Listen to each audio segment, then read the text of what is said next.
of the horticulture, you do a very good job. You support us to build the center again and to achieve the target. And the target is, the end of the day, how many farmers can be more happy every day, every hour, every minute. This center is working very hard.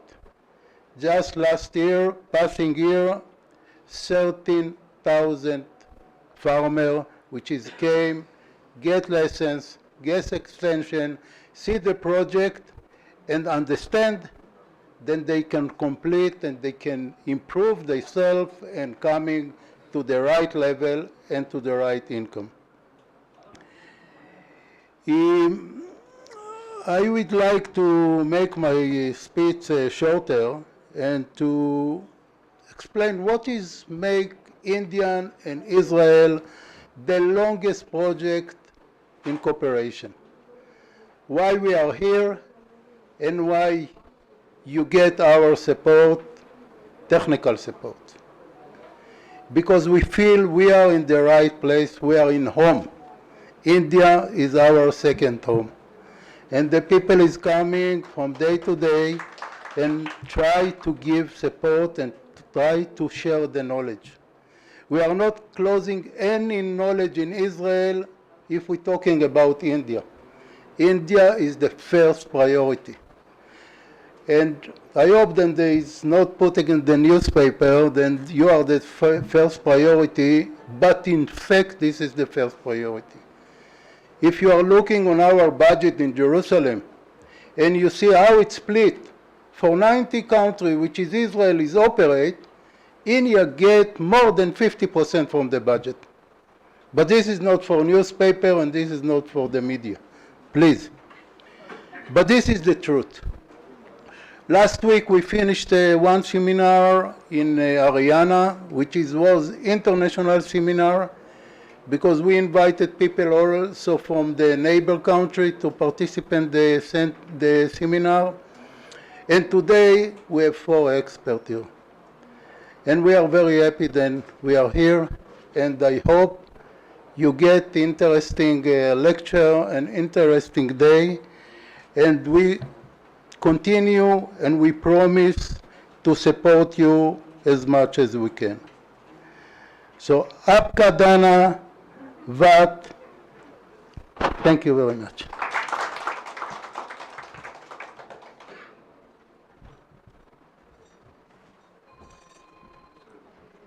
Thank you, sir.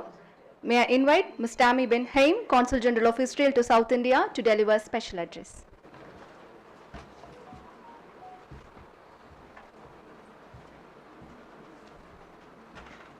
Hello, hi, good morning, everyone. When Yair came, our offices, our consulate are in Bengaluru, but happily for me, we also covered Tamil Nadu, and he told me, oh, I'm bringing 4 women experts, to Tali next month. I'm like, okay, good, we're there. And I don't know if it's on purpose or not, but the timing is very good, because just on the 19th, we celebrated International Women Entrepreneurship Day. And we had a few events also, around those issues. And I think that women farmers are one of the most basic and most important entrepreneurs. And, being a woman entrepreneur, and you said it so rightly when she said we helped 5 lakh women farmers, so we helped almost 5 lakh families. And I think that's exactly it. Every woman who has to run her farm or do her job is also running a whole other industry in parallel, right? We run our homes, we run our children, we make sure everything is working, and we're making everything is working on the highest priority. And each woman, I think, when she does that, she's the CEO of her farm or micro or small industry, and she's the CEO of her home. So I think being able to do that and balance it is just amazing. And hearing here what the Tamil Nadu government is doing for the women farmers here, and knowing the cooperation that Israel and India do in general together in farming, and especially I think for women farmers, is really investing in current times, but it's investing in the future. the more successful women farmers we have, and the more they can adapt into micro businesses, into small businesses, whether it's with beekeeping or exporting flowers for decoration, is what you do here, the more role models we have for the next generation of women, the young girls and students, young female students who see you succeed, who understand that there's a support system, whether it's experts, women experts who come from Israel, or the government, who you said was almost all female here in the area, who assists. It makes them understand that they can do this as well, that they can grow up and be successful women. So it's great that we're doing it this week, and it's great that it's still in the year of the 30-year celebration of the India-Israel full diplomatic ties, or full diplomatic relationship. And I'm very happy that I get to be here. And the woman in my office who takes care of Mashav and women issues is also a woman. So so we're both here, and we're both happy to be here with Reshma. So good luck in this conference. Again, it's an honor for me to be here, and good luck to each and every one of you. And I do hope that you become as successful as you can. You get the support you need, and then you remember to pass it on and support the next woman farmer or small business owner that you meet. Thank you very much. Thank you.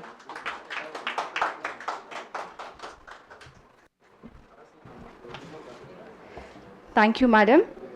And now a short film about Center of Excellence Katfla will be played now.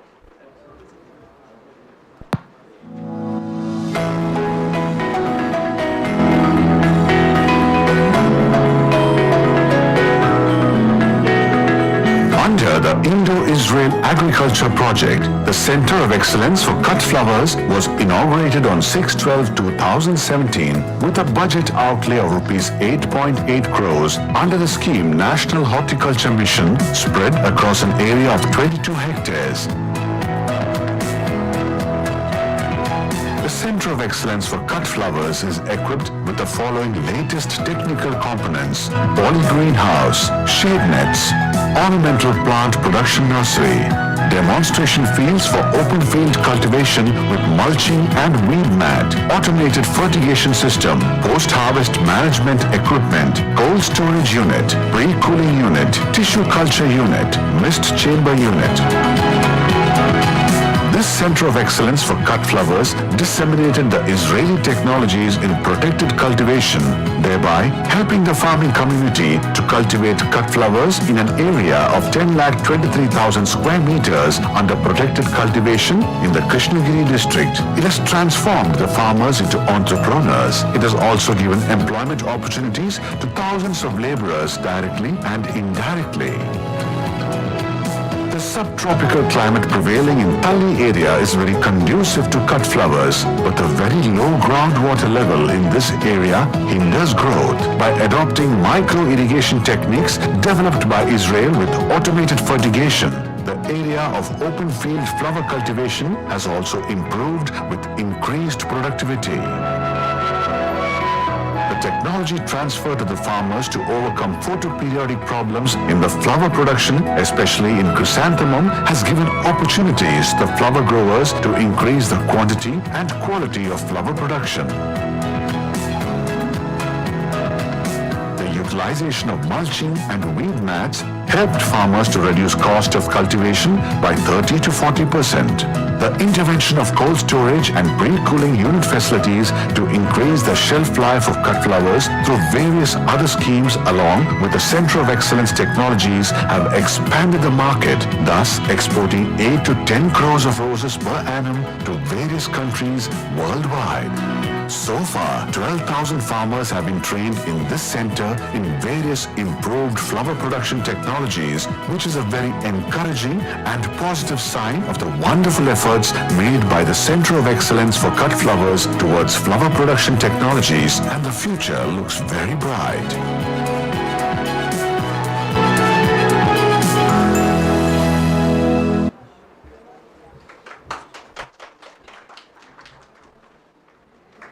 தமிழ்நாட்டில் விவசாயிகளின் நலன் காக்கும் பல்வேறு சிறப்பு திட்டங்களை செயல்படுத்தி வரும் மாண்புமிகு அமைச்சர் வேளாண் பட்ஜெட் அறிமுகப்படுத்தி விவசாயிகளின் வாழ்வாதாரத்தை பாதுகாத்த சிறந்த அமைச்சர் மாண்புமிகு வேளாண்மை மற்றும் உழவர் நலத்துறை அமைச்சர் அவர்களை விழா பேருரையாற்ற வருமாறு பணிவன்புடன் அழைக்கின்றோம்.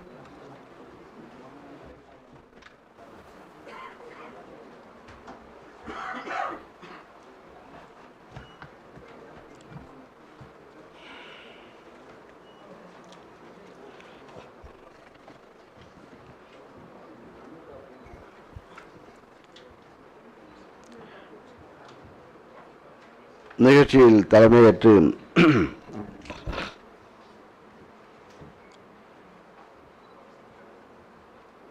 விழா பேருரையாற்றி அமர்ந்துள்ள மாவட்ட ஆட்சித்தலைவர்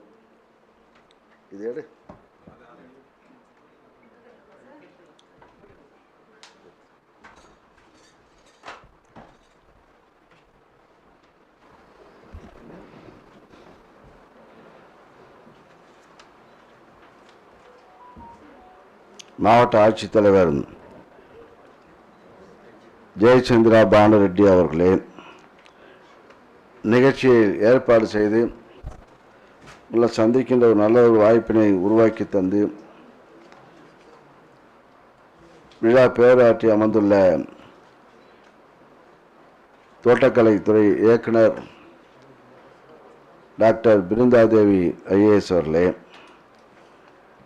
நிகழ்ச்சியில் எங்களுடன் வருகை தந்துள்ள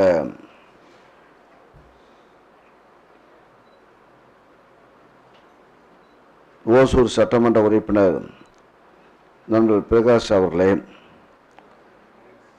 பர்கூர் சட்டமன்ற உறுப்பினர் நண்பர் மதியழகன் அவர்களே, இந்த தொகுதியினுடைய சட்டமன்ற உறுப்பினர் நண்பர் ராமச்சந்திரன் அவர்களே, Hosur mayor to be here with Rashma. So one, good luck in this conference. Again, it's an honor for me to be here and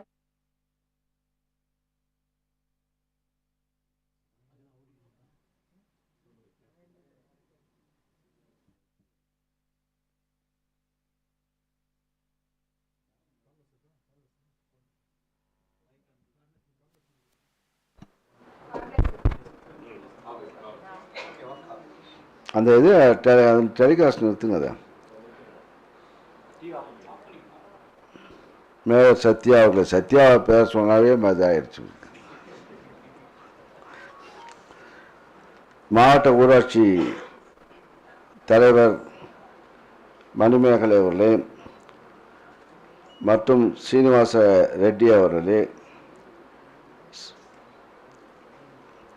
மற்றும் இந்த நிகழ்ச்சியிலே வேளாண்மையில் மகளிருக்கு அதிகாரம் அளித்தல் எனும் தலைப்பிலான இந்த இந்திய இஸ்ரேல் மாநாட்டிற்கு வருகை புரிந்துள்ள இஸ்ரேல் தூதரக தென்னிந்தியாவுக்கான தூதர் செல்வி டாமி பென் ஹயம் அவர்களே, மதிப்புமிகு இஸ்ரேலிய தூதரகம் டெல்லி வேளாண் பொறுப்பாளர் மரியாதைக்குரிய யாகிர் ஏஷல் அவர்களே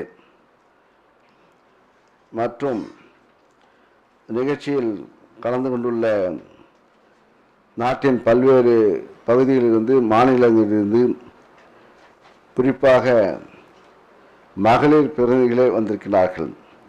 அனைத்து துறை சார்ந்த அலுவலர்கள் மற்றும் ஊடக நண்பர்கள் அனைவருக்கும் முதற்க நன்றி கலந்த வணக்கத்தை தெரிவித்துக் கொள்கின்றேன்.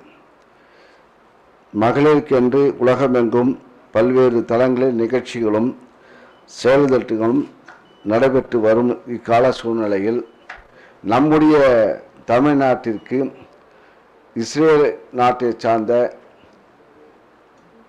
இங்கே பெண் அதிகாரிகள் சொல்ல தெரியல, பெண் சயின்டிஸ்டுகள் இங்கே வருகை தந்திருக்கிறார்கள்.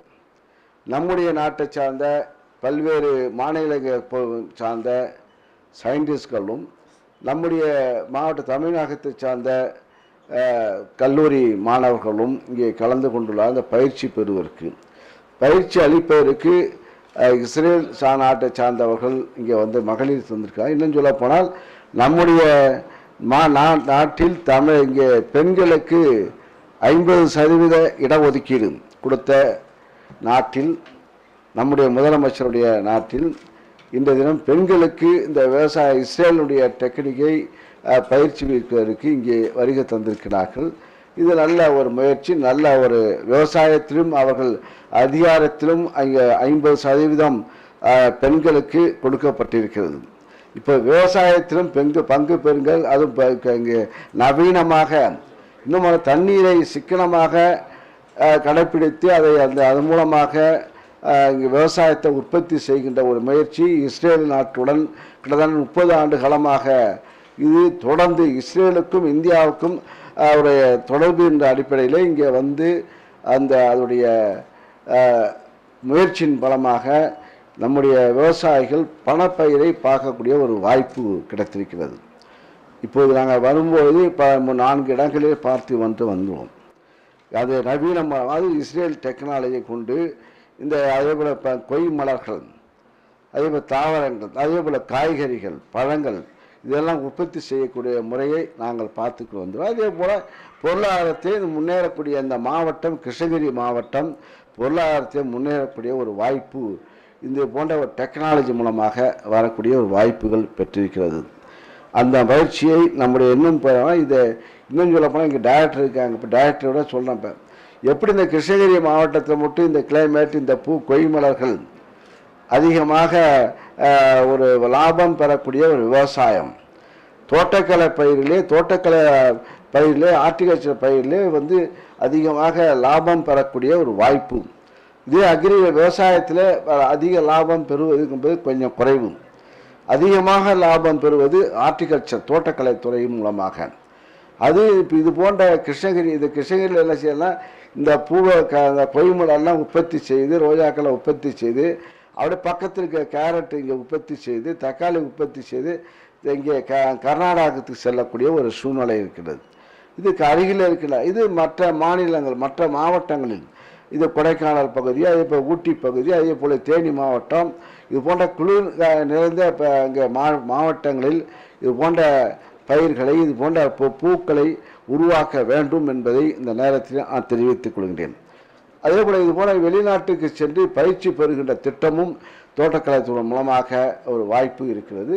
இந்த ஆண்டு குறித்த 100க்கு மேற்பட்டவர்களை, விவசாயிகளை இஸ்ரேல் நாட்டுக்கு அழைத்து சென்று அந்த டெக்னாலஜியை கற்றுக்கொண்டு அதை விவசாயம் செய்வதற்கு ஒரு வாய்ப்பை உருவாக்கக்கூடிய முயற்சியில் முதல்வர்கள் உத்தரவிட்டிருக்கிறார்கள். அதே போல இந்த மையம்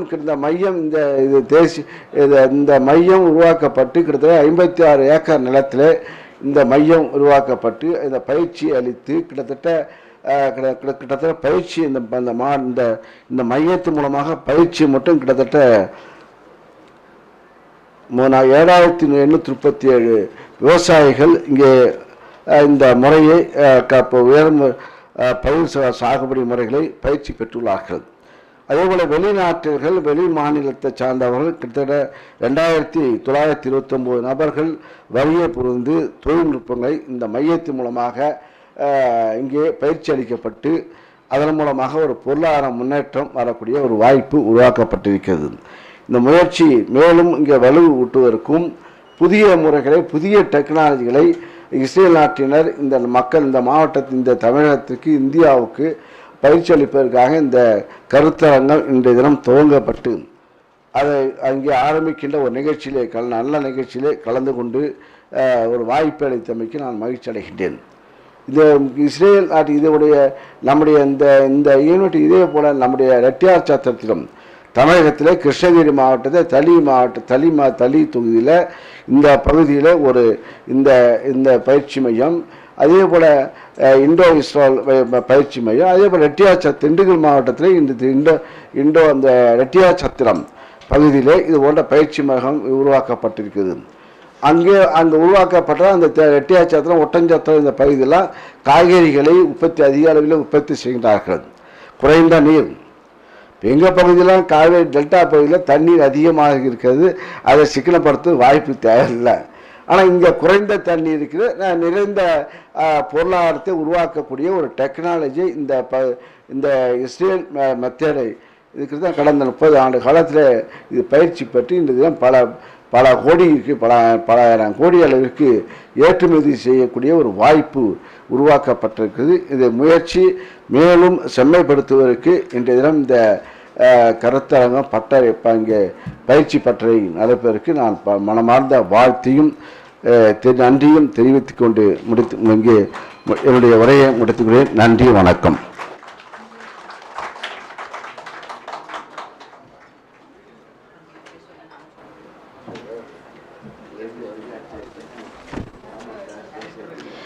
And now, a Director of Horticulture and Plantation Crops will translate our Honorable Minister's speech.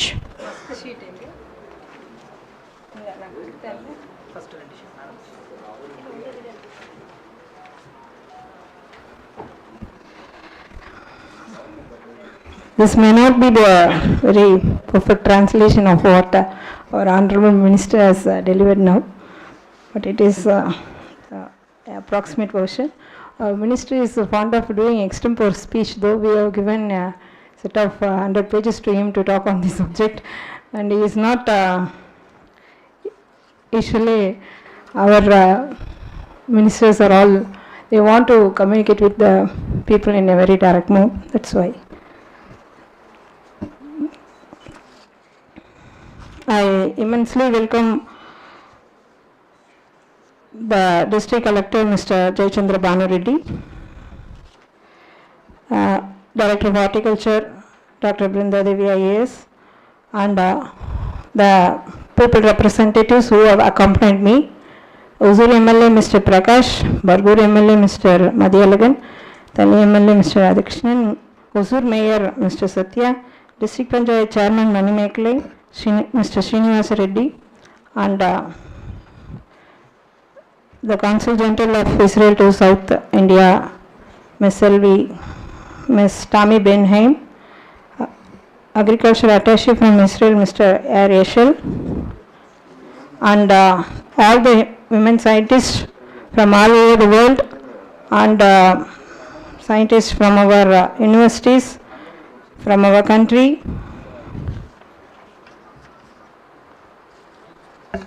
And I wish to say that the state of Tamil Nadu has given 50% representation, 50% reservation to the women, and as such, most of the, as said by our district collector, the 50% reservation has happened in the administration, and it is now going to happen in the farming community, where the women may take a huge role and responsibility in the farming.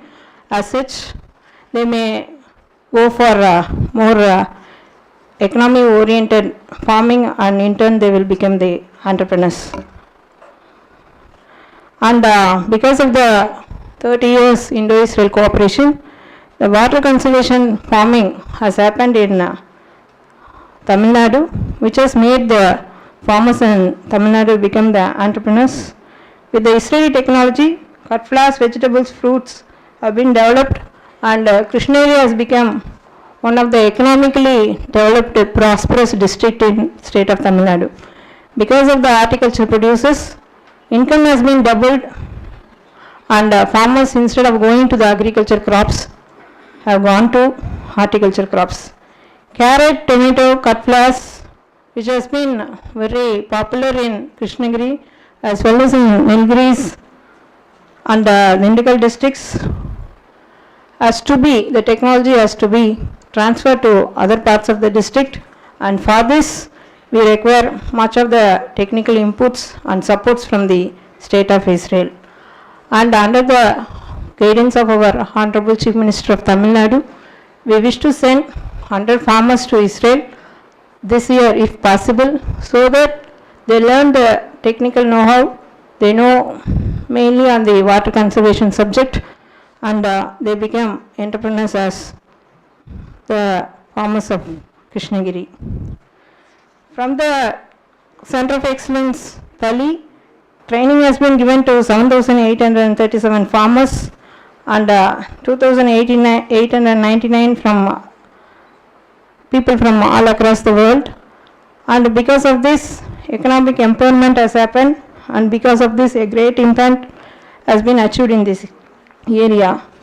The training from Israel is a continuous process, and the other Center of Excellence Center for vegetables, Reddyachatram, which is very near to our market hub in the south, Otanjatram, has been producing more vegetables with less water utility.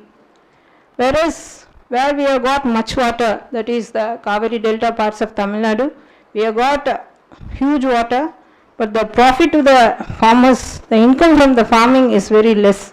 So we wish the farmers from the Delta districts to learn about the Israeli techniques of water conservation, and there are much dryland farming happening there, and it will be very much useful for the farmers in the Delta districts if they utilize the technology from the Israel.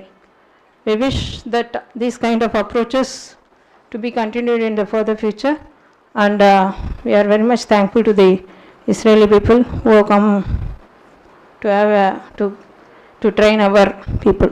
Thank you. Thank you, ma'am. We thank our Honorable Minister of Agriculture and Farmers Welfare for inaugurating Indo-Israel Conference on Women Empowerment in Agriculture, and we thank other special dignitaries on the dais for the presence today. Thank you, sir. Thank you, ma'am.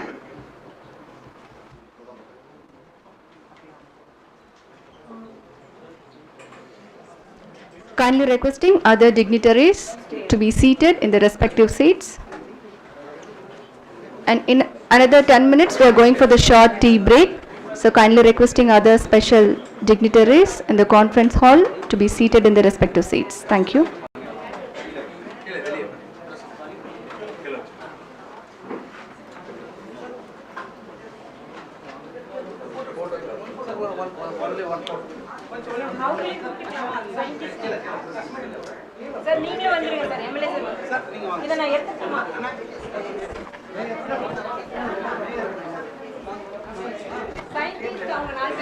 Kindly requesting the 4 women scientists to be on to the stage for the group photo. Kindly requesting the 4 women scientists, please come forward onto the stage for the group photo.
בכפר ברבור, שמגדל, ואני מראה את זה במצגת כפר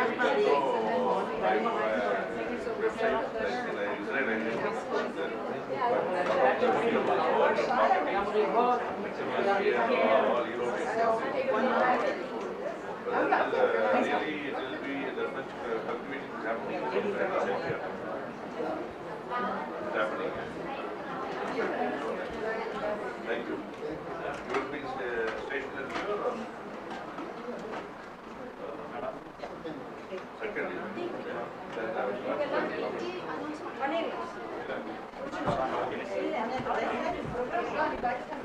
So now it's a tea break. It's for 15 minutes. So refreshment has arranged in the ground floor. So after 15 minutes, the session will be started. Thank you. How it is organized so that I can see how Yeah, after they come back, they can see. Okay, but then we have to be organized when they come back, no? Yes, after 15 minutes, they'll be coming. I know, but I want to get organized before they come back. You know, so that because I put my computer here. So you can.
Tomorrow also. So, minister is waiting.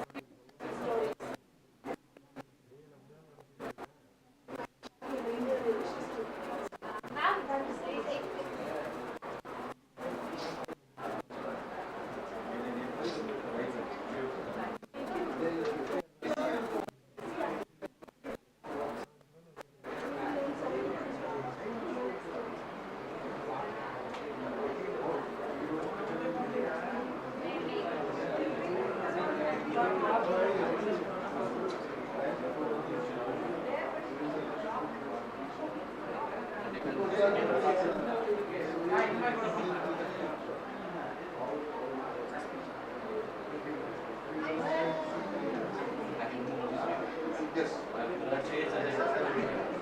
Because there's message over here and this place will be there. Yes.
சரி okay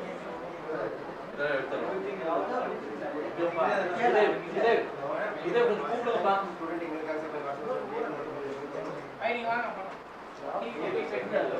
இல்லை இதெல்லாம் ready பண்ணும் எல்இடியில் display பண்ணாரு work ஆகுதான்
அவ்வளோதான் எடுத்துருங்க ஒன்றும்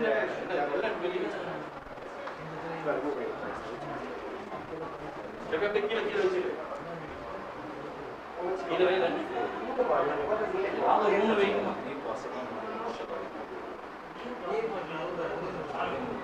சரி point down பண்ணா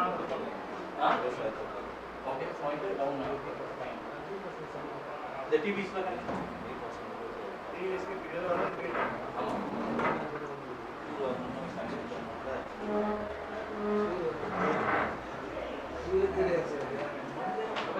நான் வண்டி கூப்பிடுறேன் இந்த டிவி தேவையில்லை அவங்களே சொல்லியிருக்கேன் வெளியே எடுத்துருவாங்க இல்லை வெளியே எடுத்துடலாம் அவ்வளோதான் இந்த டிவி வேண்டாம்ல போட்டாட்டு பெட்டர்னு நினைக்கிறேன் இல்லாட்டி அவங்க இங்கிருந்து அது அது என்ன பண்றீங்க பாருங்க இல்ல லைவ் கூட எல்லாத்தையும் சவுண்ட் எல்லாத்தையும் மியூட் பண்ணாதீங்க கொடுத்தாச்சா அது பண்ணு பாட்ட டைம் ஆயிடுச்சு இல்ல இது இதுல இருக்குப்பா இல்ல இதுல அவுட் கேபிள் பாருங்க ப்ளீஸ்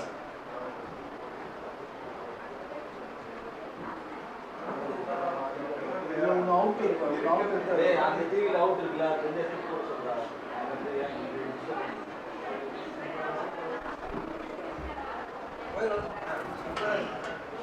கேபிள் இல்லையா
அந்த கேபிள் ஒர்க் ஆகுது. ஒர்க் ஆகுதா? ஒர்க் ஆகுது. ஏன் வருது?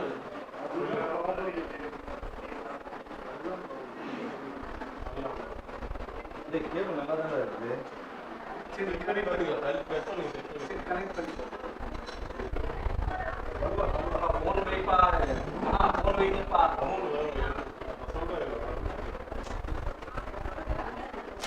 ஏய் மெதுவா. சேலை. கேபிள் இல்லையா? கேபிள் இல்லையா?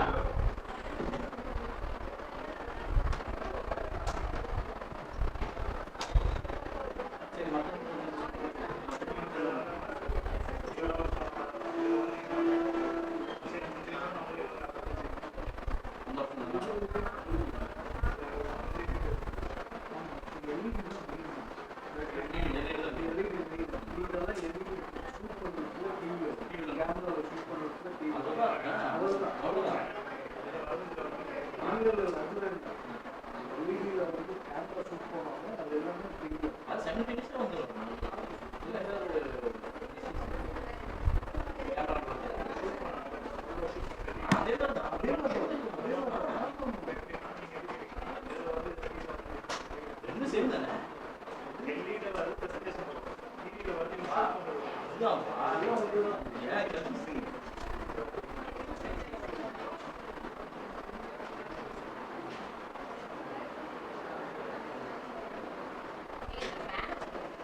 நல்லா இருக்கு.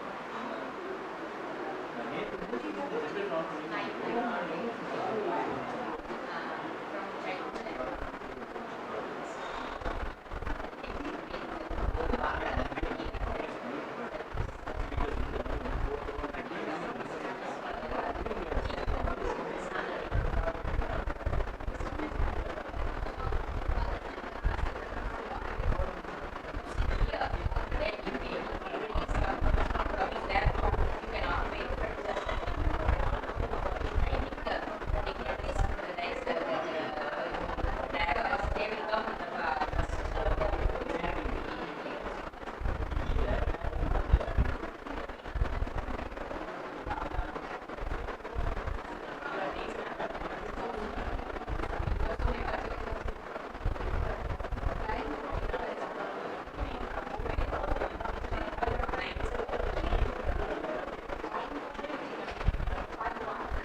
லேப்டாப் வந்து எது கொடுக்கலாம் இங்கே ஒர்க் கொடுக்கலாம்.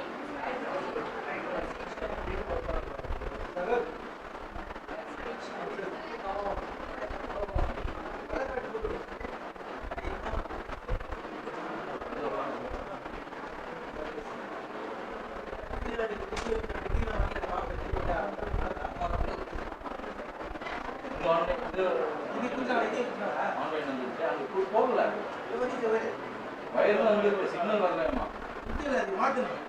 ரெஸ்யூமே மாற்றியாச்சு.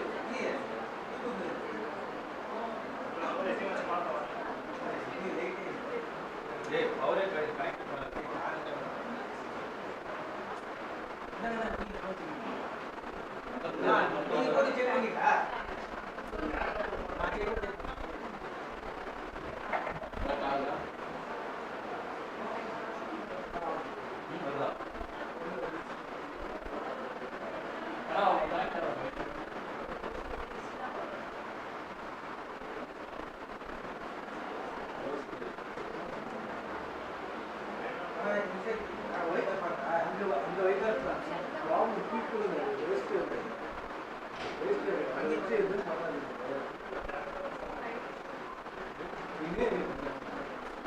அந்த வயர் ஏதாவது இஷ்யூ ஆகிட்டு போகுது.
யாரு WhatsApp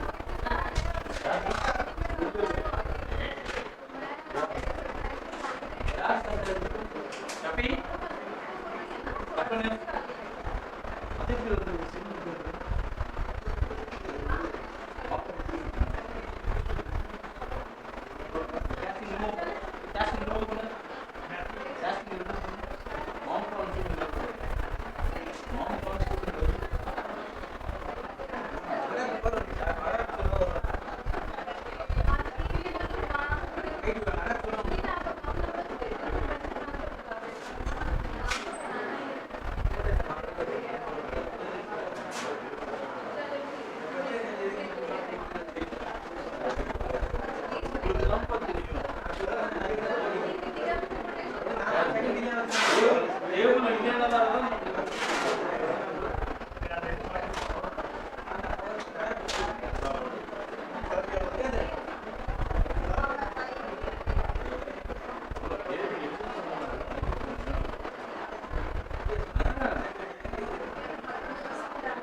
So I should begin? I can begin? Okay. So hello everybody, and good afternoon. My name is Tammy, and I'm very, very honored and happy to be here with you in this room full of all of these women professionals. I find it a very empowering experience, and I think we shouldn't say that it's a conference just on women's empowerment. We should say it's a conference also for women's empowerment. And on behalf of our delegation, I want to say that we are very happy to be here with you. So before we begin any of the other presentations, we would like to present to you a little bit about Israel and Israel's agriculture, and to tell you why Israel is known all over the world as being a leader in agriculture, and to share with you some of our secrets. But they're not secrets because we share them very happily and gladly with anyone who is willing to listen. Okay, so Israel is a very, very small country, and we talk about a lot of parallels with India, but it's hard to imagine that such a small country has so many parallels. But we are located in the Middle East, as you probably know. Right, I will go here, sorry. And I have to make sure each time that I move the slides were not coordinated. So, okay, so it's a very small country located in the Middle East. And I think if you want to talk about geographical, what characterizes our placement is that, first of all, it's a very central placement in the world. And second of all, is that we live in a very tough neighborhood. If you talk about the size of Israel, Israel is only about 22,000 kilometers square, and from the north to the south, only 470 kilometers long. And so it's smaller than almost all of the states of India. And yeah, and but in this very small country, we have a lot of different microclimate areas and geographical areas and differences.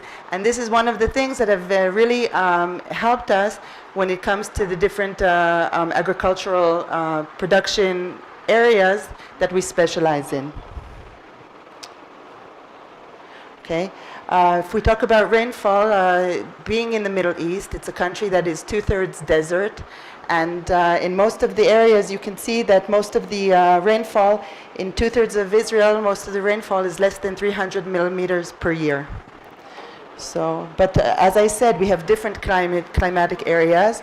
So if you go to the very, very north of Israel, there you have about 1,000. And all of the rain is generally concentrated in 4 months of winter, and that's about it. So the rest of the year, nothing. So what are the main constraints of the agriculture in Israel? I think similar to most other places. So when we talk about water, labor, land, and markets. And these are the challenges that Israel has had to deal with during its years of agricultural development. By the way, what I did not say is that we received our independence in 1948. So here we have another parallel with your beautiful country. So like I said, when we talk about markets, we live in a very tough neighborhood.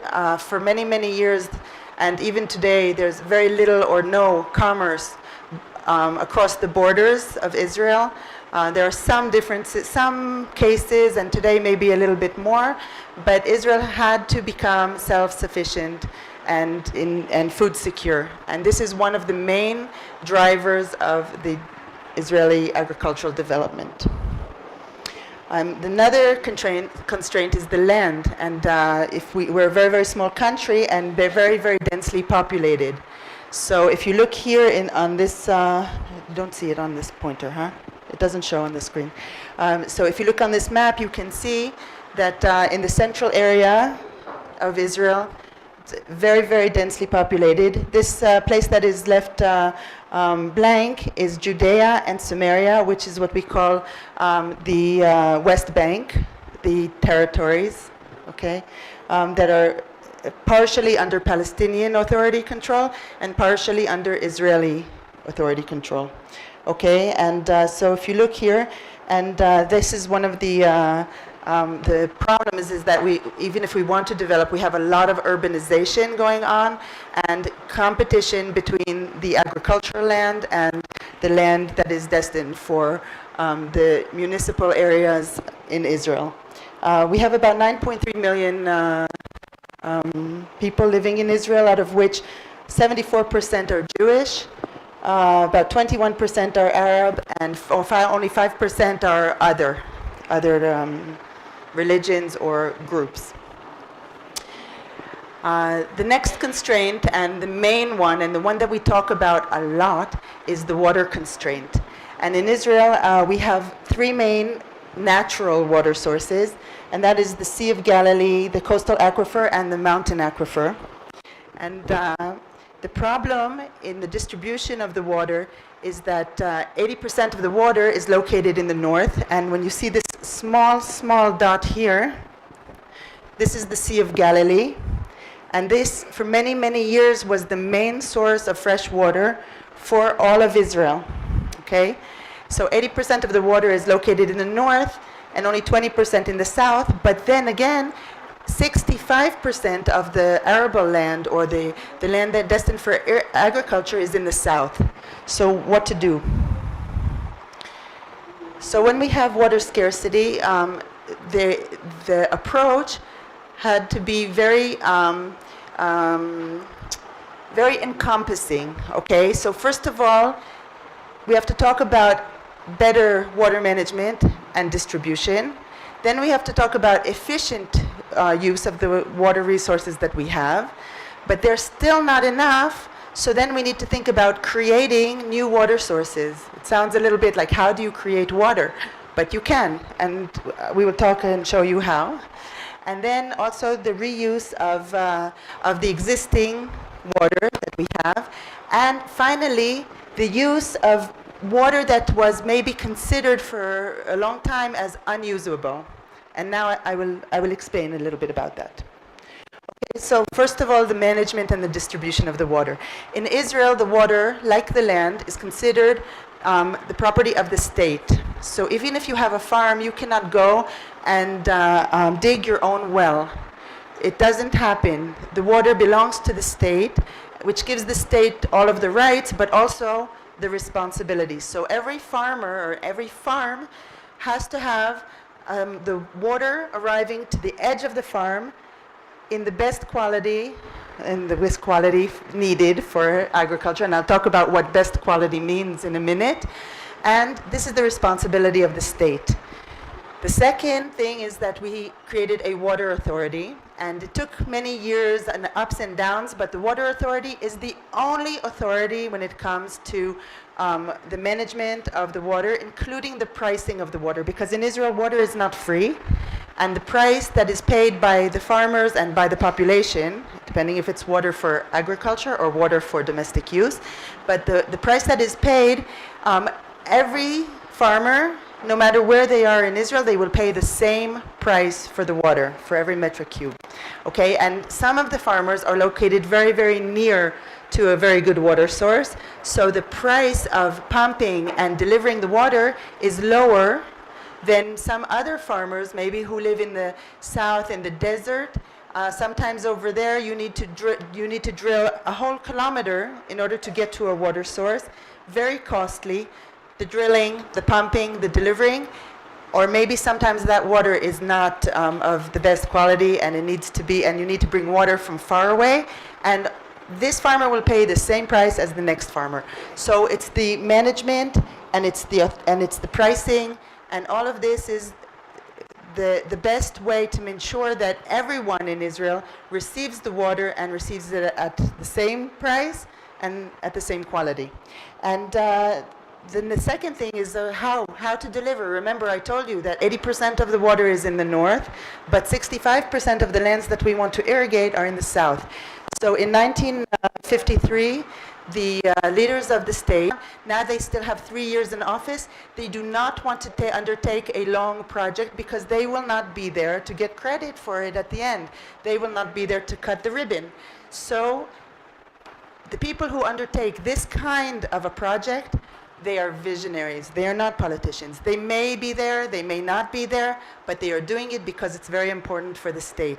And this is what Israel did. Israel established a water carrier.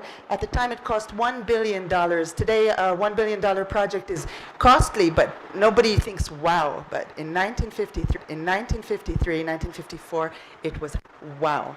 And the water is pumped from the Sea of Galilee, which is minus 213 meters below sea level, pumped up to 44 meters above the sea level, and then distributed, pumped, and delivered down south to all of the lands that needed to be irrigated. Now, I'm telling you this is, today it's different, and I will show you what happened. Everything is an evolution, but at the time when this happened, it was so essential for the development of the country. So it was something that needed to be done, and it was done. So this is a photo of the national water carrier. And so we said water management and distribution.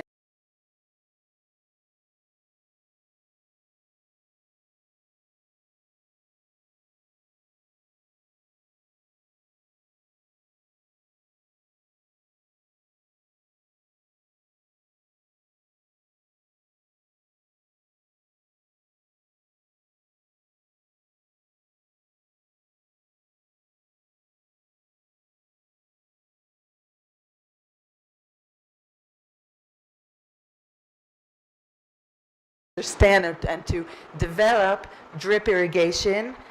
Almost all the farmers use it in Israel, and I think here in India more and more. I think also in India here. And of course, it's the most economic way to use water in irrigation, for agriculture. Okay, and of course my colleagues are going to talk about all of these aspects and go into it in a lot more detail. Okay, so we use the water more efficiently, and then we need to also create new water sources, because like I said, we have a very fastly growing population, and we don't have enough water. So the next solution would have been, and was, to desalinate. So for the last almost 20 years, there's been a program for desalinating the ocean water. Ocean has a lot of water, so the problem at the beginning was, of course, the cost. But when you have no choice and you need water, even if it's costly, you start doing it and you start desalinating. So today, maybe not almost all, but a great portion of the water that we are using for domestic use is desalinated water. Today in Israel, we are desalinating about approximately 600 million metric cubes annually. And there's another plant being built that can produce another 100 million metric cubes. And by 2030, our plan is to reach over 700, maybe even 800 million metric cubes of desalinated water a year. And so this is a way of creating a new water source. And there's another thing that we do. We did it more in the past than today, but it's the use of silver iodide in plains to enhance the rain production. So when we are in the rainy season, remember I told you the rainy season in Israel is only 4 months long. But when we are in the rainy season and we do have rain clouds, we can use this method and achieve up to 15% more rainfall using it. Finally, not finally, but we talk about reusing existing water. What is reusing existing water? The water that we've used, it's the effluents. And Israel is by far the world leader in the treatment and reuse of effluents for agriculture. Now remember, what was happening was that at some point when we started treating effluents, first of all, a country needs to come to the realization that you need a system to treat the effluents, right? That's first of all. Second of all, we were treating the effluents and we were sending it out into the ocean. And then we started thinking, wait a minute, we're taking the time and the effort to treat this water. why don't we use it? We need water. Why don't we use it? And so that's how it began. That's what we are doing. And then at the beginning, what was happening was that this treated water was not good for vegetable production because it wasn't clean enough. So, but it was very good for all kinds of crops that were not destined for direct consumption. It was great for cotton. It was great for all kinds of different fruit trees eventually. But then we were having to control and to monitor what the different farmers are growing. And it was the Ministry of Health also that needed to monitor this water continuously. And then what had happened was that in any case, there's a process of renewing and maintaining effluent treatment plants. And so they started upgrading the plants to tertiary, what we call tertiary treatment. Before it was secondary treatment. Tertiary treatment, and tertiary treatment is clean water that can be used for all crops. And today, almost all of the plants in Israel, I think we have about 67 facilities, are almost all tertiary or in the process of adopting tertiary treatment of the water. And in Israel, we are 87%. I don't know if you can see it. It's kind of low down here, but I'll tell you. In Israel, 87% of our effluents are treated and reused for agriculture. And the next country after Israel is Spain, and they are on 17%.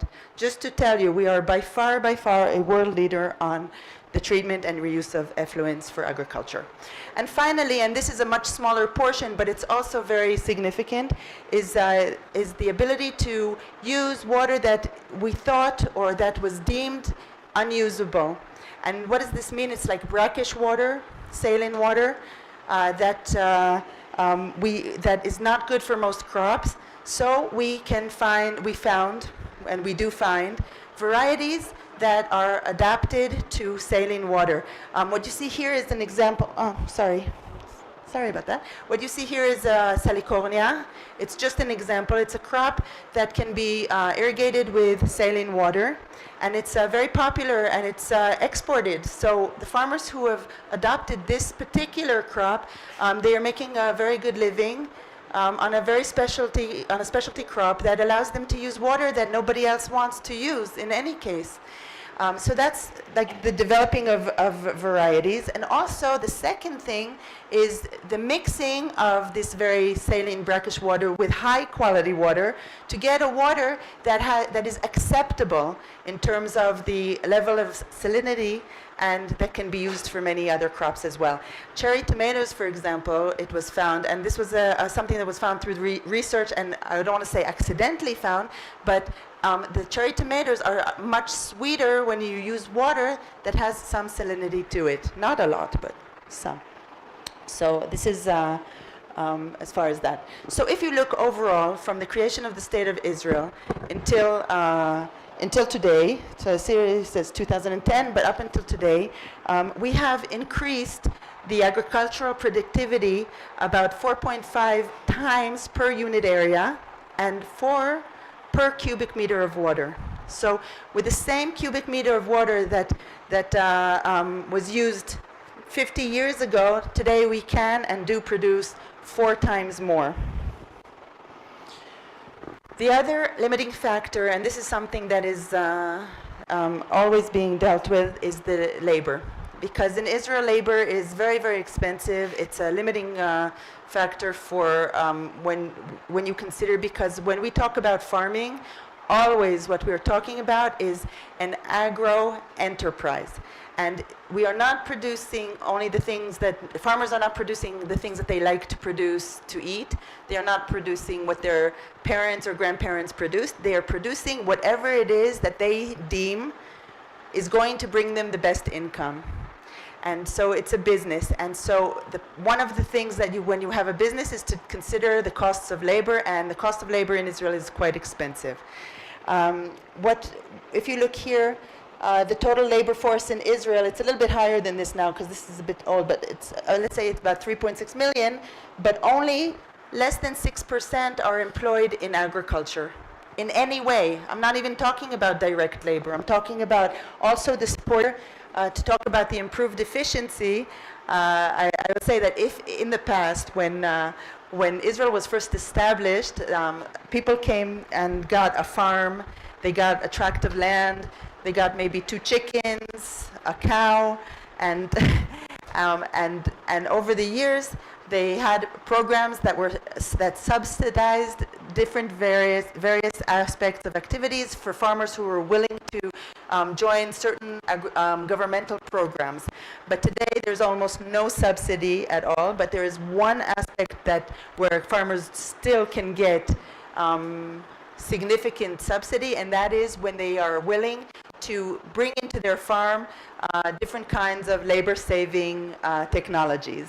And this is something that Israel puts a great emphasis on, and it's one of the main drivers. So if we look in 1955, we could see that one farmer produced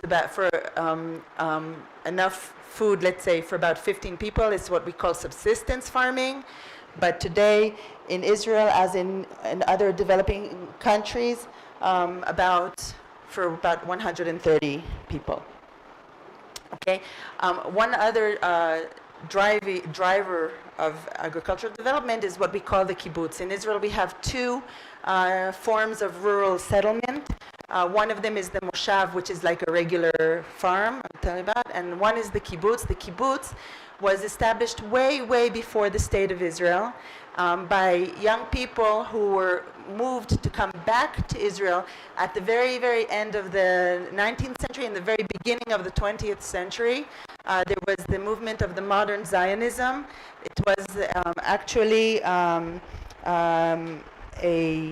we have a traditional Zionism that is embedded in our culture, and Zionism means the love of Israel, the love of Zion. Zionism is synonymous of Jerusalem and Israel. So if you are a Zionist, you are somebody who loves Israel, and it's embedded in our culture and always was. 2,000 years of exile, the Jews prayed to return to the land of Israel, and they couldn't.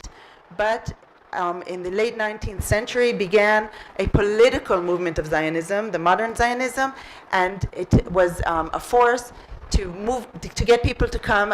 At the time, Israel was under Ottoman rule, okay, the Turkish rule, and the different benefactors were buying great tracts of land, and young people were organizing in groups and coming and establishing settlements, agricultural settlements in Israel.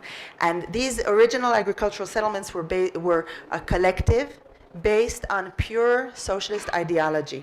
And the reason I'm telling you this is because it had a great impact on the Israeli development and the Israeli agricultural development, because they were people who wanted to create an egalitarian society. And today we're talking about women's empowerment. This is something that had a great impact, because the young people, they wanted to have equality in their society, also between men and women, also between people. So they established these settlements, and at the beginning they had absolutely, not only did they not have food security, they didn't have any security, because the environment was hostile quite often. And they worked together to establish. Now, if you look here, we have in Israel about 273 settlements like this, and only 2.2% of the population lives in them, but the kibbutz was responsible for about 50% of all agricultural production in Israel. So it's quite significant. And the other settlement is the moshav, which is the village. It's not a collective in the terms of the society and the life. Each person owns and operates and manages his or her own farm, but most of these moshavim, moshavim is plural, moshav is one, moshavim is plural, they work in cooperatives. And this also has had a big impact on the Israeli agricultural development. So if you look at the total value of the agricultural output of Israel, you're talking about something that is close to 9 billion USD, and out of which 1.7, today it's a bit higher even, like close to 2 billion is exports. So it's quite significant. If we talk about the different the different fields and the different domains, and I will go over this very, very quickly, and I want you to forgive me, we started a bit late, and I want to go through this quickly, but we will make the presentation available to you.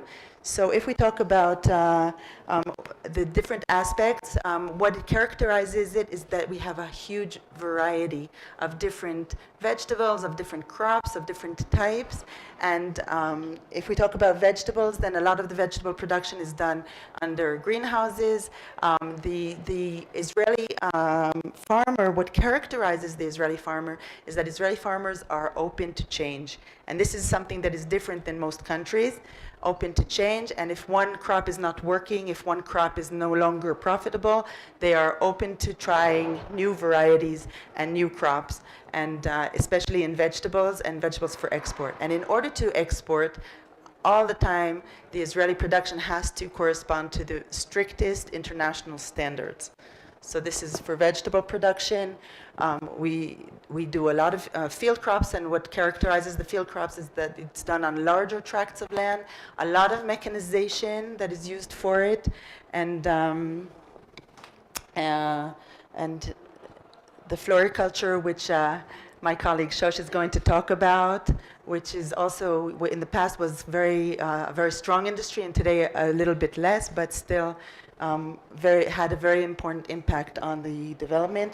And when you talk about the fruit production, I'll just, you can just see here some of the peak yields, or the yields that we're talking about, which is ton per hectare. We talk about hectares. I know that here you talk about acres, but we talk about we speak in hectares usually. And when we talk about fruit trees, we normally, in our conversation, we separate all fruit trees and citrus separate. For us, it's a different domain. And Israel was very famous for the Jaffa orange. I don't know if you've ever heard about the Jaffa orange, but Israel was very famous for it for many years. And we've produced in Israel a lot of new varieties like the Or and others that have been disseminated all over the world in citrus. Okay, I think Shosh is also going to talk about crop protection, so I'm not going to go into that too much. Just to say that we use a lot of like the sterile insect technique. We produce sterile flies and release them in order to ensure that there will not be another generation of fruit flies, for example, and a lot of IPM, more and more using integrated pest management. Okay, when we talk about IPM, then it brings us to organic agriculture, which is still a small sector in Israel, but it's the fastest growing sector in Israel and in many places in the world. So, and what you see here in the photo is actually, we use very friendly and useful insects to combat various pests. And we have in Israel 2 very large centers who produce a wide variety of useful and friendly insects, and I think it's something that is very interesting to talk about. We use a lot of post-harvest technology. We invest a lot of R&D in the post-harvest in order to prolongate the shelf life of our production, especially since a lot of the production is destined for export. So we need to make sure that it arrives in the destination and still has enough shelf life to be worth the effort of exportation. So I think, so what in fact is the secret, the big secret of Israel's agricultural development and of Israel's success?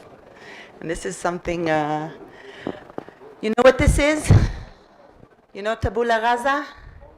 Tabula rasa, it means a clean slate, a clean slate. And we are a young country. Say we're a very ancient country, but we're also a very young country. And the early settlers I talked to you about, and they came for the kibbutzim, and also the people who came to the moshavim, most of them had absolutely no experience in agriculture, because in Europe, most Jews were not allowed to possess land and to be farmers. So usually the Jewish population, the Jewish people were in free trade, free professions, people who went into banking or who were tailors or living in urbanized centers or in small towns. But most of them were not farmers at all. So why would that be? I mean, you would say that this is a big disadvantage, right? It's a disadvantage. They have no clue what they're doing, right? It's terrible, right? But no, because you are an extension, right? Most of you are an extension. And what is the biggest challenge? One of your biggest challenges, what is it? Changing a farmer's mindset. You want to introduce a new technique or a new technology or a new idea, but they are set in their ways. But these young people were not set in their ways. They were tabula rasa. So they were open to all new ideas, new techniques, new technologies, and this is actually the tradition that they adopted and continued with, to be open to these new traditions and technologies. And it really moved Israel forward a lot, this idea. The second pillar is this relationship that you see here on the screen between the farmers, the extension, the research, and the industry as well. We used to always say the magic triangle, but the industry is also part of it. And what you have is a constant flow of information between all of these players, and it's not a top-down approach. All of these players are together manufacturing, producing know-how. Okay, doing research. The extension agent is involved in research. Okay, the extension agent is involved in research in the regional R&D stations, together with the station, and the extension agent is also involved in research in his or her farmer's plots. And Shosh is going to tell you a little bit about that, because she just recently retired. She's very young, but she retired from the extension agency and the extension services. And every extension agent is working also in research. And every research station is also working with farmers and open to farmers and conducting open days and courses and interacting, because our research stations are regional research stations. They are located amongst the farmers and responding to the farmers and the needs and the problems and the challenges of that particular region. And the industry is also involved in doing research and also disseminating the know-how. So this is one of the main factors. The information is passing constantly in all directions. Okay. Finally, this is you might ask what this is, and this is something that I like to say. That development, it's like a blanket, but it's a limited blanket. And if you look at the blanket, that blanket could represent to you the water or the land or the resources or the funding that exists. But if everybody comes in together under this blanket, then they will stay dry, they will stay warm, they will be protected together. And coming together is not always very convenient. Sometimes it's not convenient to be so close together with other people. But when you do that, then development is like a blanket. If you're going to bicker over the resources and pull, then each person is going to be, in the end, left with some small piece of this blanket that's not going to help them. It's not going to be useful to them. And so that's why in Israel, despite many different things, people coming from all different parts of the world to live in Israel, people being on different parts of the map politically, doesn't matter. We have our differences, but we've always known, when it comes to development, to pull together the cooperatives, the collectives, the different projects, working together and creating this kind of an environment that is conducive to development. And I think this is something that is very important to say.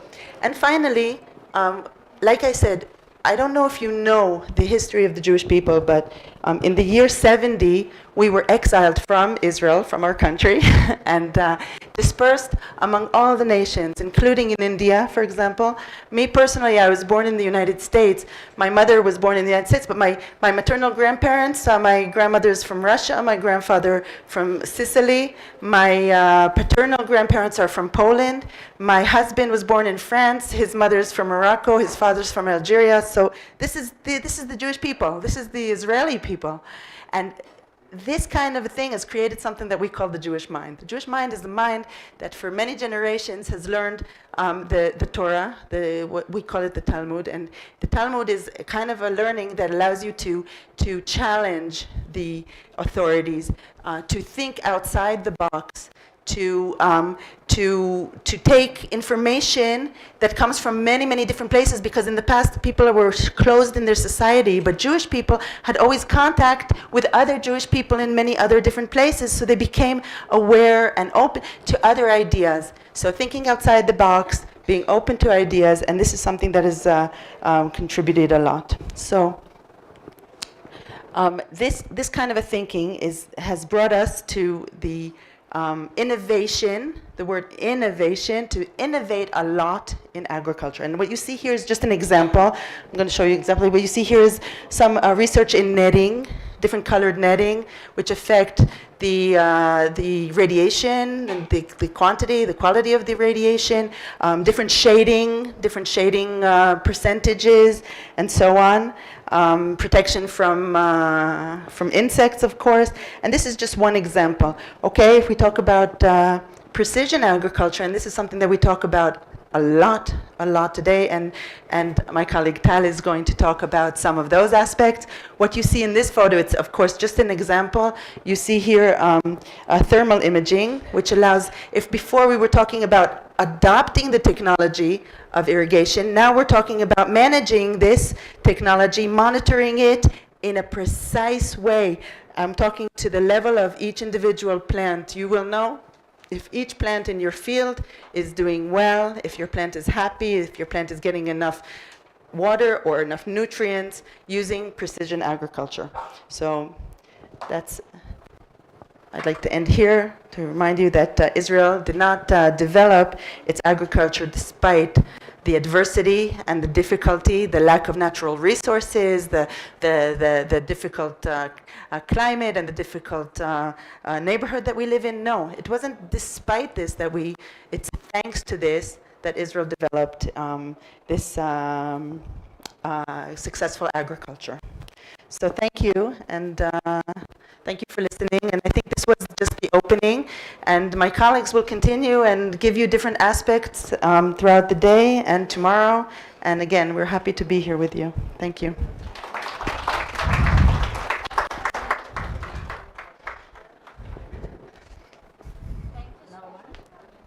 Thank you.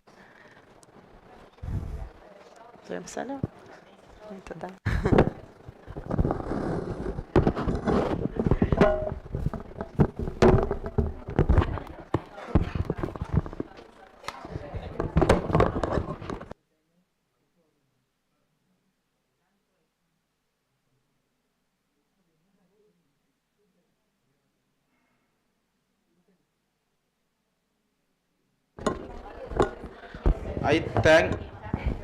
I thank to Miss Tommy Aronson Mashav.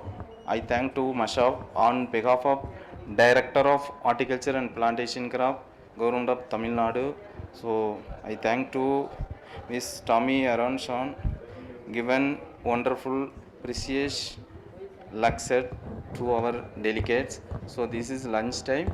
We can disperse to after lunch 2 o'clock. We can assemble. Thank you.